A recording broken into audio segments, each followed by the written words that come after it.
Welcome to 10 Minutes a Day, a daily reading of the Catholic Church's social encyclicals. Today we continue with Octogesima Adveniens, written in 1971 by Pope Paul VI, on the 80th anniversary of Rerum Novarum.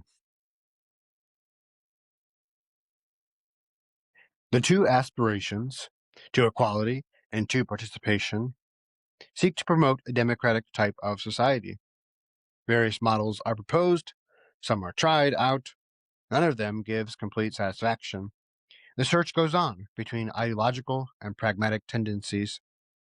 The Christian has the duty to take part in this search and in the organization and life of political society.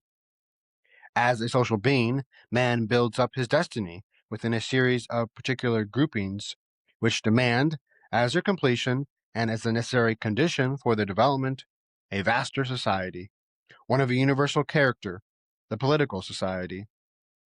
All particular activity must be placed within that wider society, and thereby it takes on the dimension of the common good.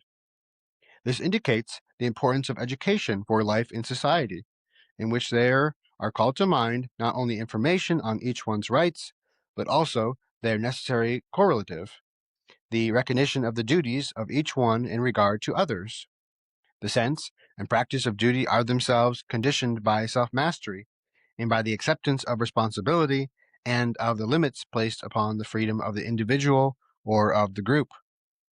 Political activity. Need one remark that we are dealing primarily with an activity, not an ideology? Should be the projection of a plan of society which is consistent in its concrete means and in its inspiration, and which springs from a complete conception of man's vocation and of its differing social expressions. It is not for the state, or even for political parties, which would be closed unto themselves, to try to impose an ideology by means that would lead to a dictatorship over minds, the worst kind of all. It is for cultural and religious groupings, in the freedom of acceptance which they presume to develop in the social body, disinterestedly and in their own ways, those ultimate convictions on the nature, origin, and end of man and society. In this field, it is well to keep in mind the principle proclaimed at the Second Vatican Council. The truth cannot impose itself by virtue of its own truth, and it makes its entrance into the mind at once, quietly, and with power. Therefore, the Christian who wishes to live his faith in a political activity which he thinks of as a service cannot, without contradicting himself, adhere to ideological systems which radically or substantially go against his faith and his concept of man.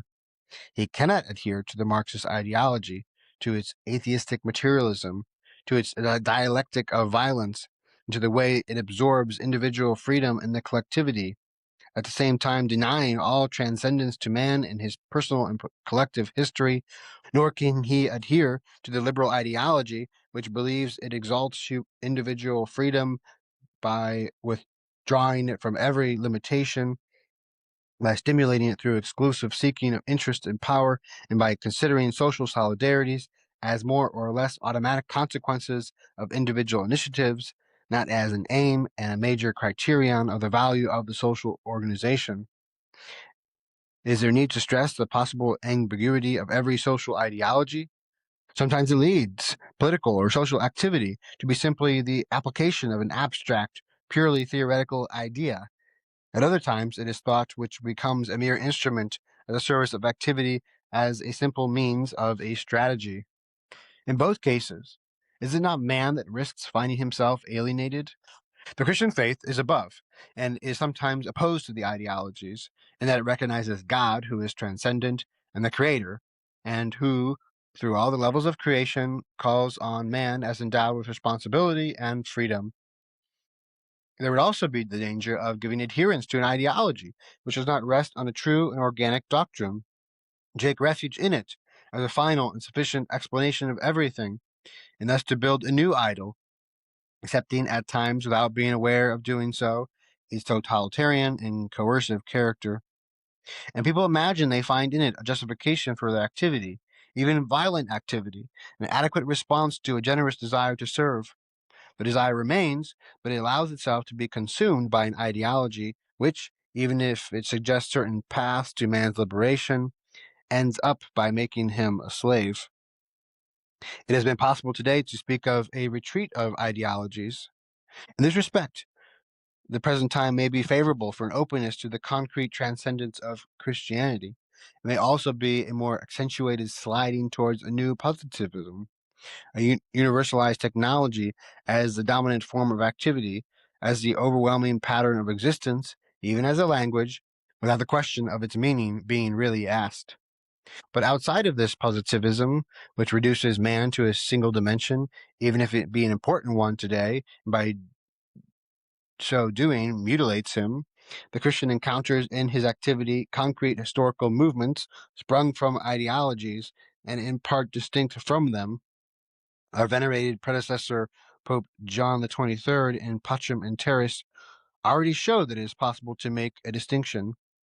Neither can false philosophical teachings regarding the nature, origin, and destiny of the universe and of man be identified with historical movements that have economic, social, cultural, or political ends, and that even when these movements have originated from these teachings and have drawn and still draw inspiration therefrom, because the teachings, once they are drawn up and defined, remain always the same, while the movements, being conserved with historical situations in constant evolution, cannot but be influenced by these latter and cannot avoid, therefore, being subject to changes, even of profound nature.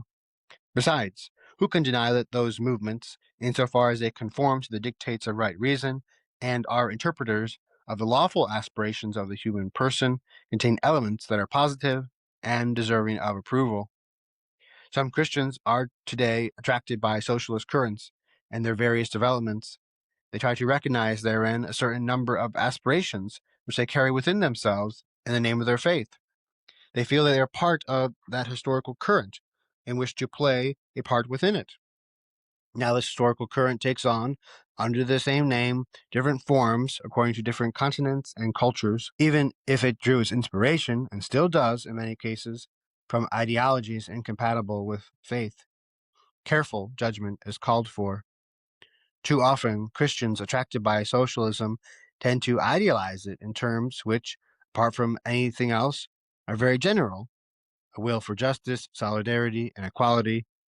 They refuse to recognize the limitations of the historical socialist movements, which remain conditioned by the ideologies from which they originated.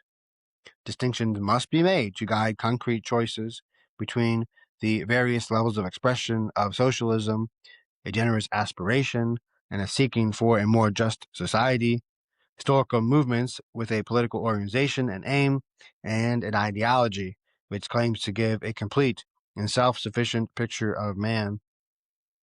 Nevertheless, these distinctions must not lead one to consider such levels as completely separate and independent. The concrete link which, according to circumstances, exists between them must be clearly marked out. This insight will enable Christians to see the degree of commitment possible along these lines, while safeguarding the values, especially those of liberty, responsibility, and openness to the spiritual, which guarantee the integral development of man.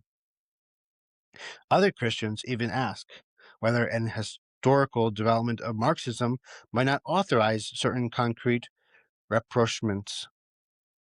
They note, in fact, a certain splintering of Marxism, which until now showed itself to be a unitary ideology, which explained in atheistic terms the whole of man, the world, since it did not go outside of their development process. Apart from the ideological confrontation officially separating the various champions of Marxism, Leninism, and their individual interpretations of the thought of its founders, and apart from the open opposition between the political systems which make use of its name today, some people lay down distinctions between Marxism's various levels of expression. For some, Marxism remains essentially the active practice of class struggle. Experiencing the ever-present and continually renewed force of the relationships of domination and exploitation among men, they reduce Marxism to no more than a struggle, at times with no other purpose, to be pursued and even stirred up in permanent fashion.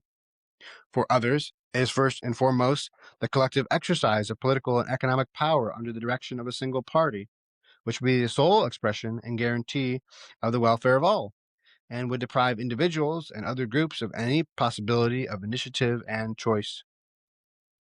At the third level, Marxism's, whether in power or not, is viewed as a socialist ideology based on historical materialism and the denial of everything transcendent. At other times, it presents itself in a more accentuated form, one more attractive to the modern mind, as a scientific activity, as a rigorous method of examining social and political reality, and as the rational link, tested by history, between theoretical knowledge and the practice of revolutionary transformation.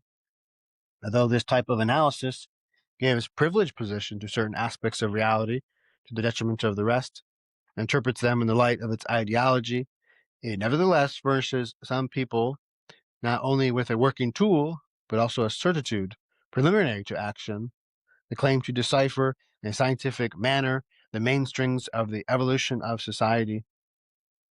While through the concrete existing form of Marxism, one can distinguish these various aspects in the questions they pose for the reflection and activity of Christians, it would be illusory and dangerous to reach a point of forgetting the intimate link which radically binds them together, to accept the elements of Marxist analysis without recognizing their relationships with ideology, and to enter into the practice of class struggle and its Marxist interpretations, while failing to note the kind of totalitarian and violent society to which this process leads.